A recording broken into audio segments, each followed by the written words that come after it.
Hi YouTube, it's Carmen. I forgot what week I'm on. It is January 11th, 2013.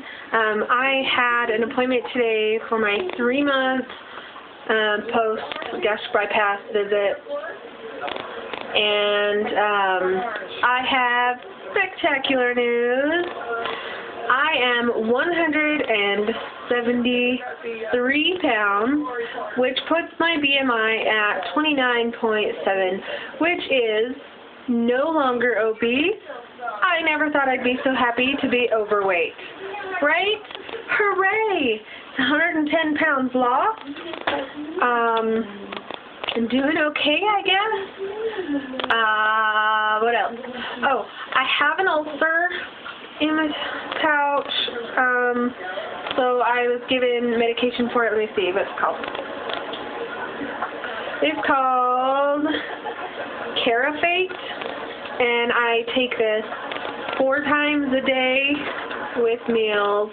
It actually tastes pretty good. It's not bad at all. It coats my stomach so I feel better, and I felt better almost immediately after taking it the first time. Yeah, so I think this is going to be good. What else?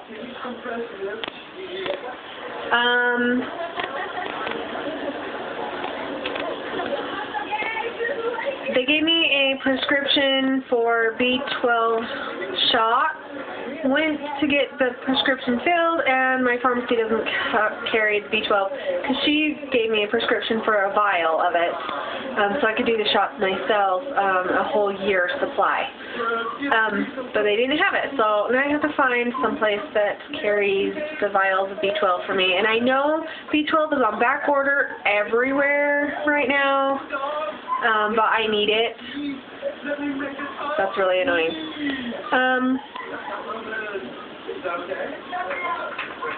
Excuse me while I adjust. I didn't have any questions on my last video, so I'm just gonna talk. I've had a really kind of a rough couple of weeks. Things have hit my family so hard. You know, it just feels like the universe is taking a dump on us right now, but more about that later. So this is kind of what I look like. My friend gave me this shirt. When she gave it to me, it was tight. You know, like a regular undershirt that you usually wear would normally fit me like this, and this is how it would look. You know, only my stomach would be bigger and stuff, but instead, it doesn't fit me like that anymore. So, from the side, yeah, and the back, my arms.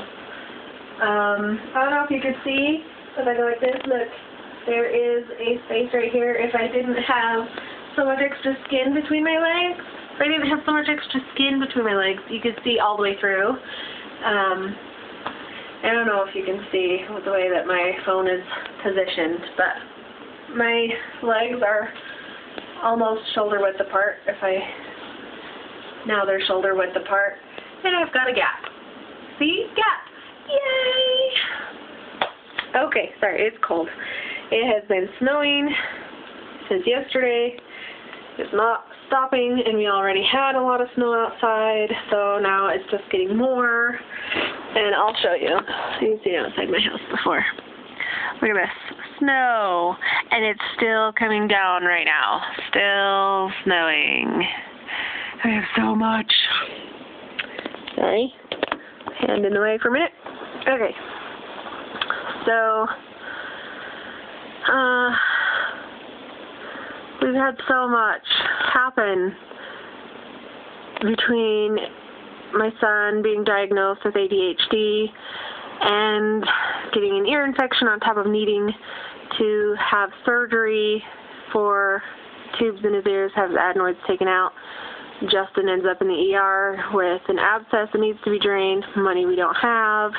I end up going to the hospital for IV fluids because I get sick. My daughter Peggy has some sort of issue going on in her lower intestines and her bowels. That could be an infection or something similar that she needs to go on steroids for. And then finding out, with doing tests for that she's got scoliosis. My other daughter, they called and said that she needs to start speech therapy soon because she's stuttering too much and it's causing a problem. The teacher's worried about her and all of this stuff. And with Xander's surgery at the end of the month, so I'm going to move this so I can plug it in so it doesn't die. With Xander's surgery at the end of the month, it's not just that he's going in to have tubes replaced in his ears and he's having his adenoids removed. That is happening, yes. But he has a pacemaker. Sorry. Let me grab this. Oops. Better. Right? Better? Yes. So he has a pacemaker. And now the tool that they use to do the adenoids is the same one that they used during the gastric bypass surgery to cauterize, right? It uses electric impulses to cauterize. That's why they have you take out all the metal in your body, because the electricity could jump from that tool to the metal in your body and fry your skin or wherever the metal is. That's why you have to take out nose rings, earrings, other piercings, anywhere, because the metal attracts that. Now, Xander's pacemaker is metal. It's implanted in his lower stomach, and it comes all the way up to his heart.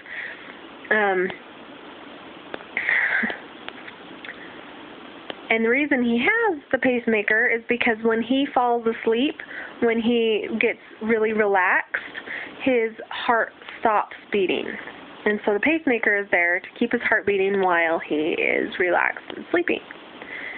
Now, to do this surgery, they have to use anesthesia. They have to put him out because it's not just tubes. If it's just tubes, they do like a twilight sleep, kind of like a laughing gas at the dentist where you're just like, whatever.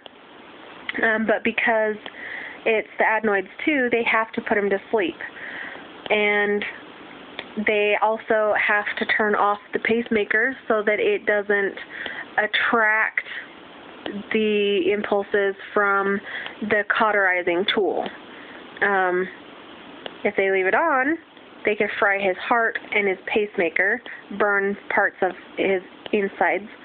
And where they are putting him asleep and they're turning it off, I worry so much because his heart stops beating. It doesn't work. When his body relaxes, it forgets to beat.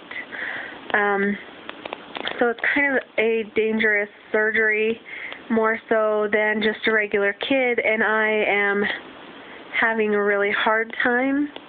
I'm not like freaking out, but I am internally kind of freaking out, you know, that on the 28th of January, my son is going to go in for this surgery that is supposed to be a simple day procedure in and out, but with his condition and his issues, it has turned into something that could potentially kill him.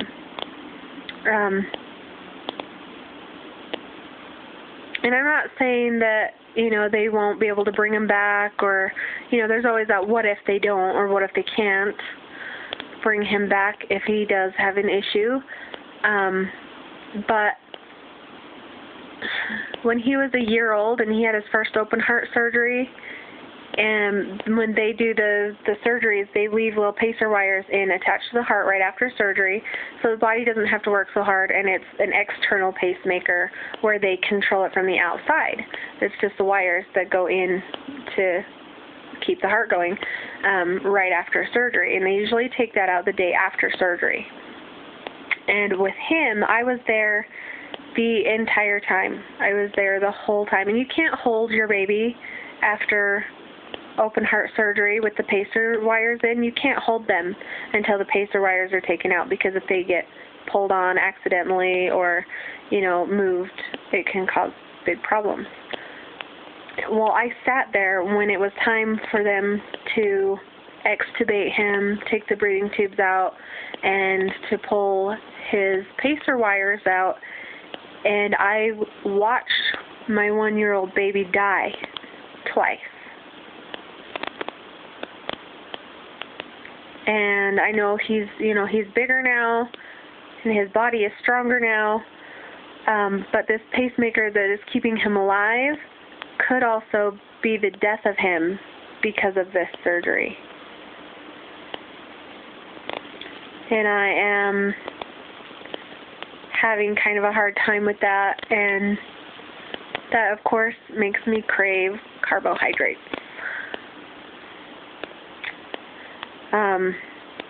Thankfully, my body doesn't agree with what I crave, so it doesn't smell good, doesn't taste good. I have been doing toast, though. Sourdough toast, but I top it with part skim, mozzarella cheese, and a little bit of chicken from the can to pump up the protein, because it's okay if I have the toast as long as with that I have more protein than carbohydrates, is what I was told. So I have to be careful with that. I'm also thinking about not eating this way anymore. I've been watching some documentaries on Netflix. If you have Netflix, I suggest watching Hungry for Change and Vegucated. No, I'm talking. Go. I'm listening to Okay, go. They're both really good shows, and they're both something that I would suggest you watch if you are interested in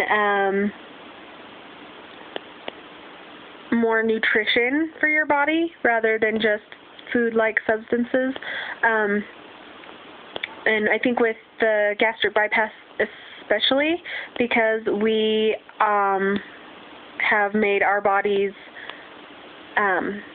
less able to absorb the nutrients, that it is more important for us, especially, that everything that goes into our mouth has a benefit for us, that we are not putting empty calories and emptiness into our bodies, that we are vigilant about making sure that every bite that we take is good for our bodies, that it is nutrient rich and has something in it that is good for us and that will only help us in the long run.